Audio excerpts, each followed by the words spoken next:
Hello and welcome to Fan Dummies. I'm Greg. And I'm Aaron. We are going to review Wonder Woman 1984.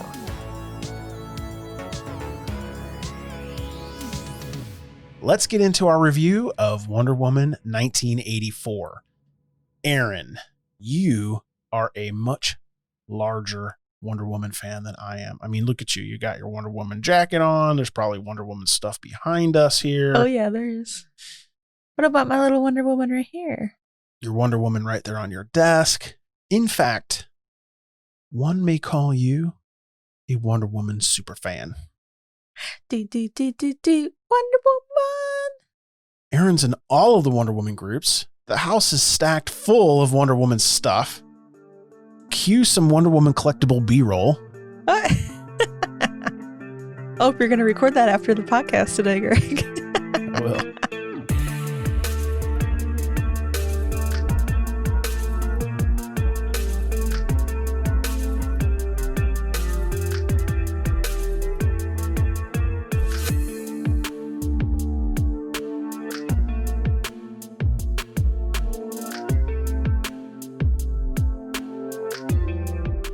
See, what did I tell you? All right, like it's everywhere.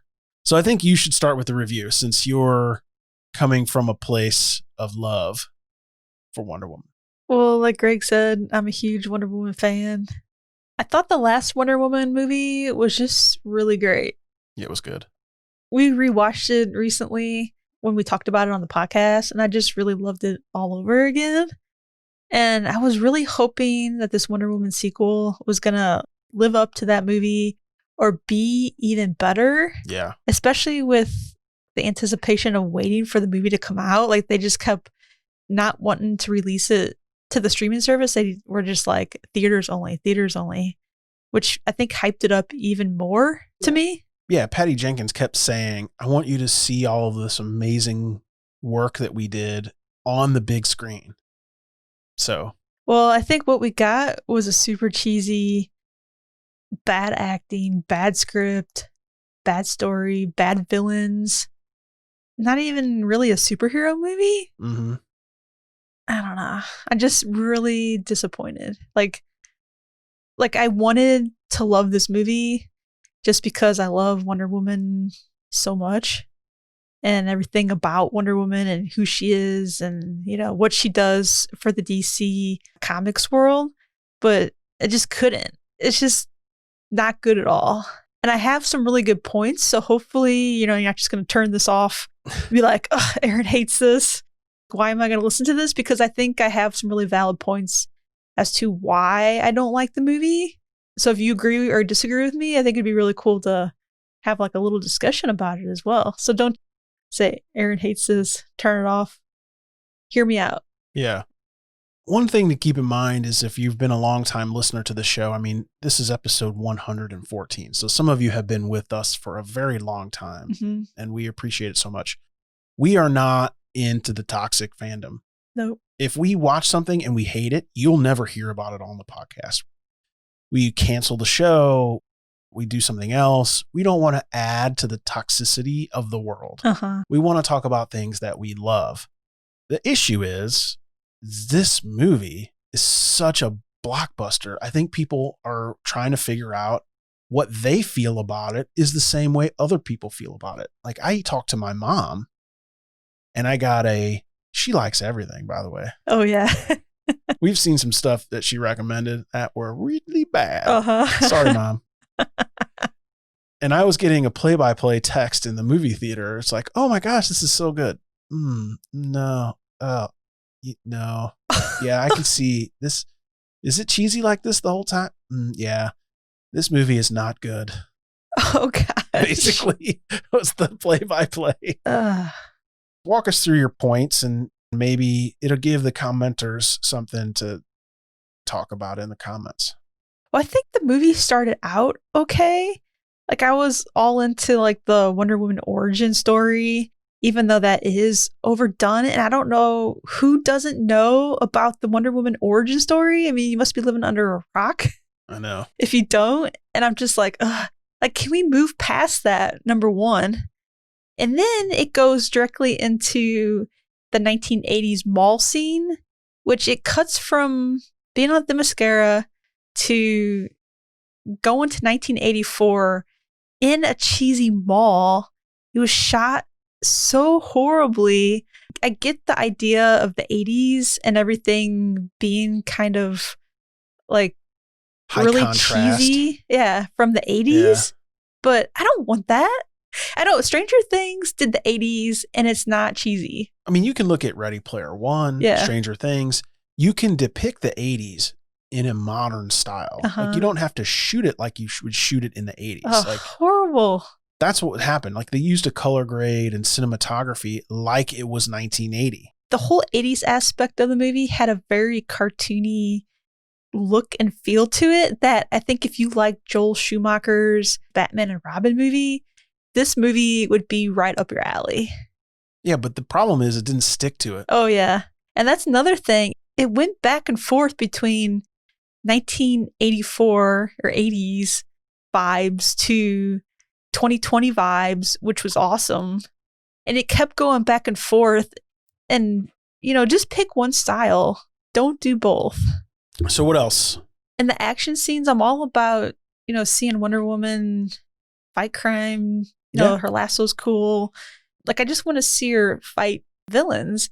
And the stunts were so bad. Like, I don't know how many times I counted that I could tell when they put the stunt doubles in, or it's not even a real person, Yeah. or something. Like, there were so many times. CGI people, I mean, hire stunt doubles or hire actors that can do their own stunts and let them do their own stunts. I'm so tired of stunt doubles. There's millions of stunt doubles out there Ugh. where you can't tell, Yeah. but not here. Mm-mm. Like, and they would use a cinematography where they would blur what's happening in order for you not to be able to see it clearly. Yeah. And especially in the Cheetah Wonder Woman fight scenes, Oh, yeah. they It were was really bad. They would blur it. They would have like shaky cam. Yeah. Like, it was just really bad. The whole Wonder Woman fighting Cheetah scene towards the end was so bad that it was supposed to be Kristen Wiig fighting Gal Gadot, but Gal Gadot didn't look as bad to me, but Kristen Wiig, it was a stunt double. I even went back and watched it again. Her hair was in front of her face the whole time, or it was the back of Cheetah's body. It wasn't believable at all. The scene was so dark. It was fuzzy and blurry. I'm sure if I go back and try to screenshot for this podcast, like every scene will be pixelated or out of focus or whatever. Yeah, this is in a time where the Mandalorian brought back Luke Skywalker and CGI'd his face. Wasn't perfect, but it was Luke Skywalker. Yeah. Like, I mean, that's the world we're living in. They could have totally CGI'd the whole Cheetah person, and you probably would not have even known. Yeah, as long as they do the deep fake stuff like they do on Star Wars. Yeah. I mean, it's always so cheesy when you're watching something and all of a sudden somebody puts a hat on or a helmet on or whatever, and you know that there's going to be a huge scene with it, that they're going to put a stunt double in there. Yeah, no, it was obvious, and I think the casual watcher, not the critic like us, I mean, we're critics, so we focus on positives and negatives. I think the casual watcher will be like, what? Yeah.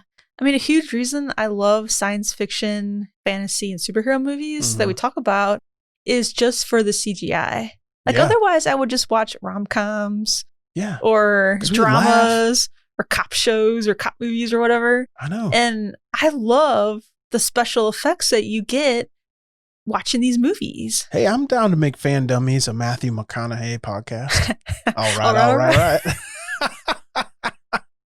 Okay, so we get it. The cinematography was bad. The acting was bad. The script was bad. Yeah. The villains were bad. Yeah. And I love Pedro Pascal. Like, he is awesome. We've seen him in, a bunch of movies. We just watched him in Prospect. And of course, he's in The Mandalorian. Everybody knows that. Yeah. But just his, overacting in this movie was so cheesy. Pedro Pascal was horrible in this movie. Absolutely terrible. Gal Gadot was great. Yeah, I thought Gal Gadot and Kristen I thought they did really well. Yeah, they acted normal. Yeah. I couldn't tell that they were actors. Like, I felt Wonder Woman was Wonder Woman, Yeah. and Cheetah was Cheetah. Mhm. Like, I felt, I wasn't booted out of the movie. The second Pedro Pascal was on, I was like, what are we watching? Yeah. And I don't know if it's just the acting or just his character in general. It was just super lame. It was super overacted. Yeah. It was not good. Mm-mm. I mean, he's supposed to be the villain, but he didn't even seem scary at all. I like villains in movies to give me that like I wouldn't want to meet him on the street corner at night type of feel. Yeah. And also, after talking about the whole Cheetah and Wonder Woman fight scene at the end, and this is where Wonder Woman reveals her golden armor, the Asteria golden armor, and it was hyped up so much, like on all the posters, on all the merchandise, on all collectibles, Wonder Woman wearing her golden armor. It was so hyped up for no reason at all. They totally wasted the opportunity to bring in the golden armor, like almost to the point where I'm thinking, man, was Patty Jenkins and whoever working on this just like, oh yeah, I remember seeing the golden armor. I want to bring that in. Let's bring it in. And they're like, oh yeah, it's so cool. And they're like, well, how should we work it in? I don't know. Let's put it in for like 5 to 10 minutes for no reason at all. Like, I think that armor is supposed to be like an Amazon going to war, a huge fight scene, not fighting Cheetah in the dark. It did nothing. Nothing. Huge letdown. Cheetah. Horrible. Cheetah ripped the wings pretty much right off of that thing. Like, she just beat the holy crap out of it. Like, what a waste. They can't bring that out in another movie now. I mean, she can repair it. I'm sure it's been in battles before. Now, if I see it in another movie poster, I'm going to be like, yeah, exactly. Lame. Exactly. She wants to use the wing to stay out of the rain. Yeah. Totally. Well, I don't know what to say. I mean, you clearly passionately hate this movie. Oh, yeah. There's more. Give us one final point. Well, Steve Trevor came back, and instead of him just walking into the room and being like, oh, Diana, another man walks into the room. Diana sees him and at first sees another man, and then he turns into Steve, which is freaking weird. Like, am I the only one that feels like they should have just put Steve Trevor in as Chris Pine and not had another person? Like, why was there another man involved? And then they love each other, so they went back and they did stuff. You know what I'm talking about. They had sex. Yeah. You can say it. So Diana and Steve. It wasn't Steve though.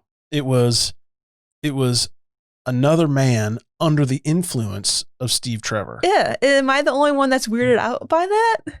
No, it's completely immoral. It's not good. I mean, Wonder Woman essentially took advantage of some guy that couldn't say no. That was being driven by another person's consciousness. Yeah. I mean, imagine if that happened to you. It's unacceptable. You can't have that in a movie. Yeah, it's weird. I mean, I thought that when we watched Marvel's Hellstrom on Hulu series, and the woman ended up having the demon baby under like false pretenses. Yeah, she was possessed as well. Yeah. That was flipping weird. And this to me is even more weird because Diana went with it. In Hellstrom, it was supposed to be an evil act. I mean, it was bad. It's a horror movie. It's a horror movie, and it was a horror scene. Yeah. Right? Everyone knew it was bad. She was taken advantage of. Yeah. But Wonder Woman is a superhero. And for her to do something like this is completely outside of her character, for one. She would never do it. And two, the fact that it made it in this movie and made it past all the people just shows me that who's in charge of Wonder Woman right now has no idea what Wonder Woman's about. It's a horrible double standard that shouldn't exist in the world. Yeah, it's just weird. And the whole point that they brought Steve Trevor back was so just dumb. He should not have been brought back. Wonder Woman is a strong woman. She does not need a man to pine over, especially somebody that she knew for like a month or something in the last movie. It was love at first sight. It doesn't matter. It's just like, it's sweet. I don't think that she would be all sad her whole life because she lost her one love. Yeah, it's been 50 years or 40 years. Yeah, I mean, it's Wonder Woman. Yeah. I think she would have moved on. She's strong. She's powerful. She didn't need a man in this movie to make her Wonder Woman. And I think that they put him in just for that reason. Well, it made her weak. And I think that that was like the subliminal message in this whole movie is that she could have wished for anything and it could have took her powers away. It didn't have to be a man. I don't think the whole wish thing, I don't think that Wonder Woman should have wished for anything. I'll get into what I think this movie should have been here in a second, but I don't want to pile on to your review because it pretty much is exactly what I think as well. I can't condone acts of people being taken advantage of like this in movies when they purport it to be okay. Like if it's in a horror scene, if you convey the fact that it's horrible to the audience, then it's art. Then I agree. You can put that kind of stuff in like Hellstrom, like totally get it. Things happen that are bad. You know, there's horror movies where people get murdered and taken advantage of and all different sorts of things. Yeah. It's not the kind of stuff I typically like to watch, but I get that it has a place in entertainment.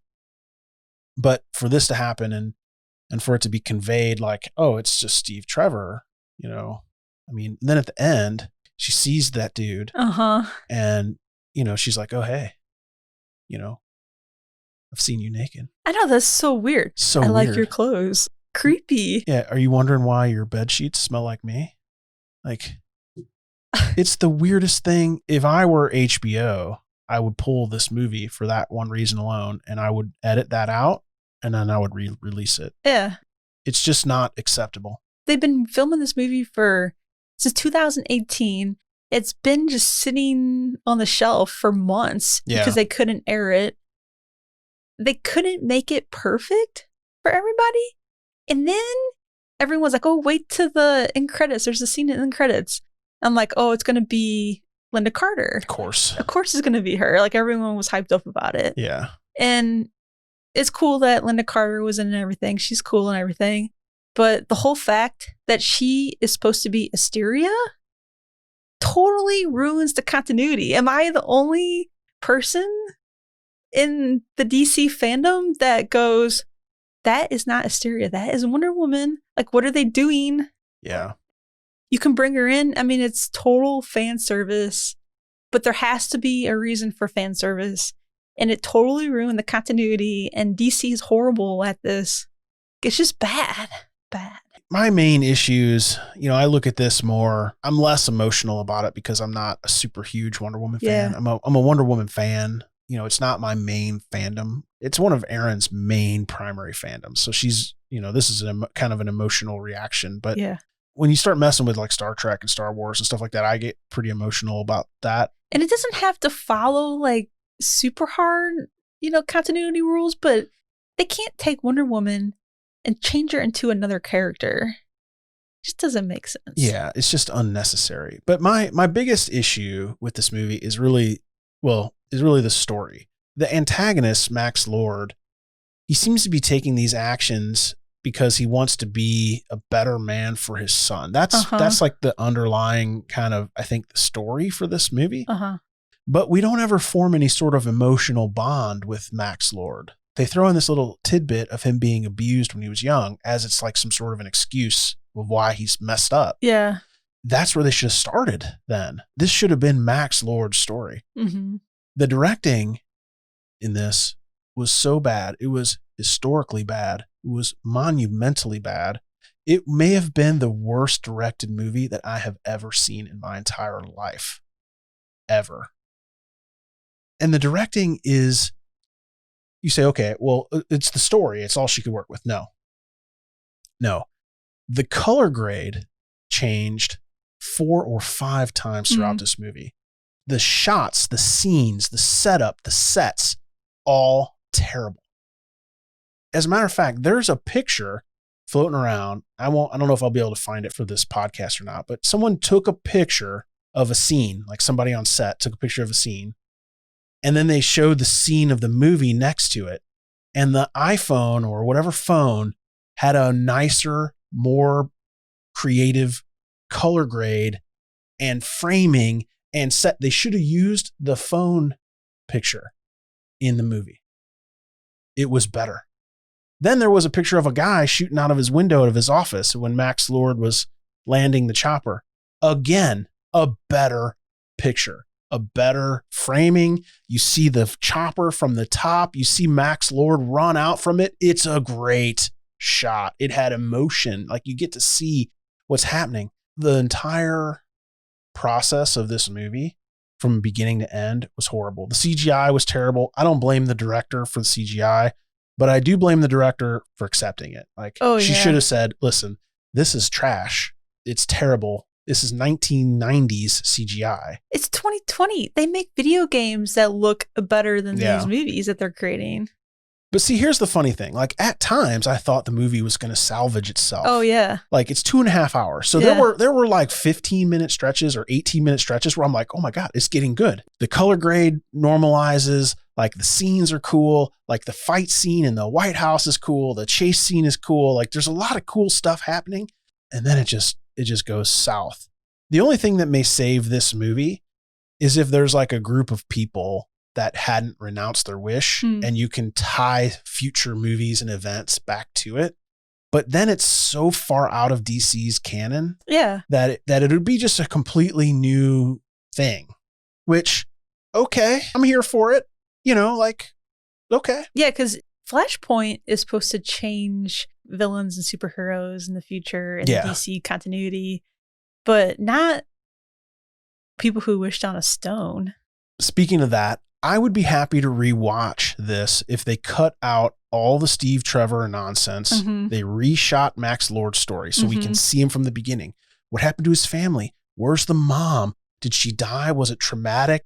Like, why is the kid always hanging out in his office? Like, tell us the backstory. Why is Max Lord so bent on becoming a better man? Is he a bad man now? He just has essentially one failed business. I mean, there's a lot of good people that have failed businesses. Mm-hmm. They could end up with a 1 hour, 45-minute movie and it would be decent, if not good. It would be cool if, okay, remember, there's no Steve Trevor. It would be cool if Wonder Woman is the only one that could sense the changes from the Wish because she's a demigod, right? So she's just working away in the Smithsonian or wherever she's at, and all of a sudden something changes. She's like, but no one knows. Kind of more like a Flashpoint. Exactly like a Flashpoint, where she has to figure out what's going on and do her investigative superhero stuff like she does in the comics. She has to go figure out who's the culprit, what's changed, how to change it back. All the while Max Lord is granting wishes and changing history or whatever, right? Like, it would have been an amazing movie, but they didn't. I mean, they could have just taken the Chaos Shard story right from the comic books. Mm-hmm. It would have been a good movie. Yeah. But none of the stories or villains or anything, it was from the comics. I mean, Max Lord is in the comics as Maxwell Lord. But not this Maxwell But not Lord. this guy. Yeah. Like, this is not the same person. Yeah, and there's no Cheetah origin story like this as well. Like, we talked about it in our last episode. Yeah. And all I can say is, I don't know, was the last movie a fluke? Was Wonder Woman 2017 just a fluke? Or was this one a fluke? Because I'm super worried about Rogue Squadron. Like, if Rogue Squadron is this cartoony, terrible directing, bad CGI, underlying subliminal messages through the whole thing, if it turns out to be like that, I mean, it'll just destroy my faith in Star Wars. No, there's always The Mandalorian. Dave Filoni and Jon Favreau should create all Star Wars properties from now on. That's what I'm saying. You have the blueprint. So maybe, hopefully, Patty Jenkins will follow the blueprint, but I don't think she's going to. Based on that trailer, She's basically like, I'm going to do my own thing. Like, They give these writers and directors way too much creative freedom in making these movies based on characters from books or series that we know too much about already. I know. The story's set. Stick to the story, stick to the continuity. You know, give the people who they think that the character should be, not who they think the character should be. You can modernize it. You can do some things with it. We've always been pretty open about, hey, you can switch the canon. Oh, yeah. You can play with the main person. Like, you know, we're going to see Thor Love and Thunder. We're going to check that out. We're going to give it a good. Well, that actually happens in the comics, though. I mean, I get it. It's based on Thor, Chris Hemsworth not being Thor anymore. That's in the comics. No, I totally get it. But I'm saying you can make changes, I think, in order to represent the world of today, because a lot of these comic books, you know, they could be 50, 60, 75 years old. True. Right. So I'm totally fine with that. Yeah. But that's not what this was. This was just something totally new and totally terrible. I'm just going to say, I don't recommend anyone watch this movie until they recut it with the sexual assault removed. Until it gets recut with that removed, no one should watch this movie. It is not appropriate to be viewed. If you cut that out, just cut that scene out. I mean, they already dubbed half the movie anyway. Like, people's lips don't even follow the audio. Yeah. So, you know, it won't make any difference to the movie if you cut that whole section out. It's not just that section. It's they need to rework the way Steve Trevor No, I get it, but came in. So he's not actually that person. He's just Steve Trevor appearing back to life. It doesn't have to make sense. Like, he just appears. Yeah, it's a superhero movie. It doesn't have to, like, there's no science. Yeah. Like, it can be fantasy. Yeah. But I'm saying that without having to reshoot a bunch of stuff, if they just cut that, 5 minutes out, then I will recommend that people see it. Mm-hmm. Yeah. But when you do something and then you treat it as it's okay, and it's done from a superhero that's supposed to be all good, you know what I mean?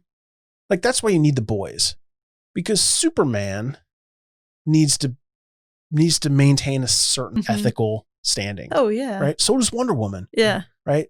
Wolverine has a different ethical standing, but he wouldn't do something like this either. So my stance on this movie is HBO should pull it, cut that section out because it's inappropriate, and re-release it.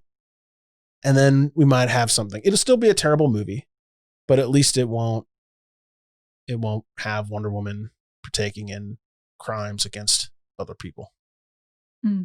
Yeah. What about you, Aaron? Same position? Not to watch it? Yeah. I don't know. I mean, it's just not really worth watching. Like, it's that bad.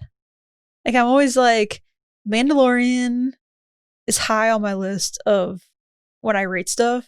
And Rambo Last Blood is at the bottom. Yeah. And I would put this Wonder Woman movie probably at the same level, or if not lower, than Rambo Last Blood. That's how bad I hated it. That's how much I hated this movie. So you're telling me that if I said, Aaron, we can watch 2 movies. Like, we go to an Airbnb and they only have 2 movies. There's no cell signal. There's no internet. They've got 2 movies, Rambo or this. Would they be on DVD to watch or VHS, or would you stream them? They'll be on Blu-ray. Oh, well, I would take the Blu-rays out. I would go pull my Jeep out and I would roll them over and I'd be like, Greg, we're not watching either one. Let's watch some YouTube or... There's no internet access. Like, we literally I'm gonna stare at each other. I'll go read my book. Okay. So I'd rather sit there and stare at you for 2 hours than have to watch this movie again. That's how bad it is. Dang. I didn't know that's where I ranked, but I appreciate that. Like, it's just so disappointing.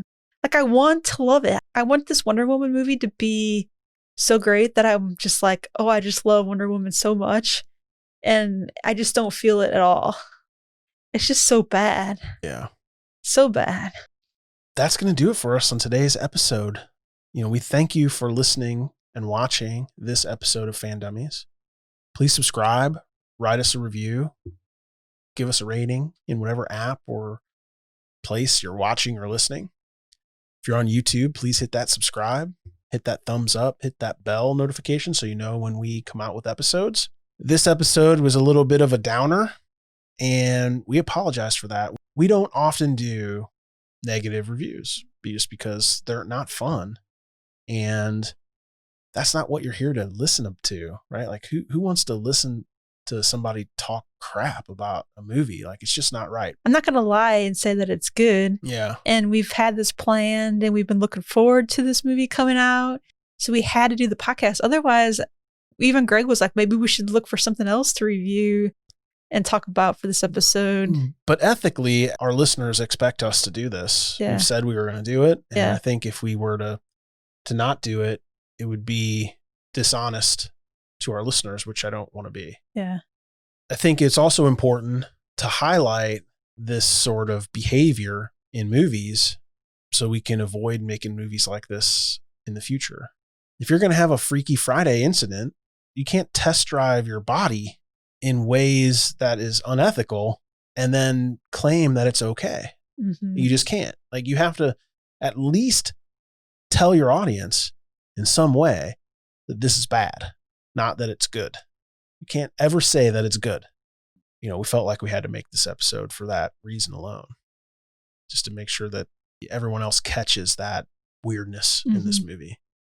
So, you know, if you're ever in a Freaky Friday situation, keep your hands to yourself. Keep it in your pants. Keep it in your pants, okay? It's not your scarf, okay? It's not your scarf. It's whoever scarf is the dude you're living in. If you want to reach out to us, we are at FanDummies on all social media. If you decide to unsubscribe based on this episode, we'll be really sad. But, you know, we hope you give us a try in one of our future episodes. So we appreciate it. Thanks a lot. Bye-bye. Bye.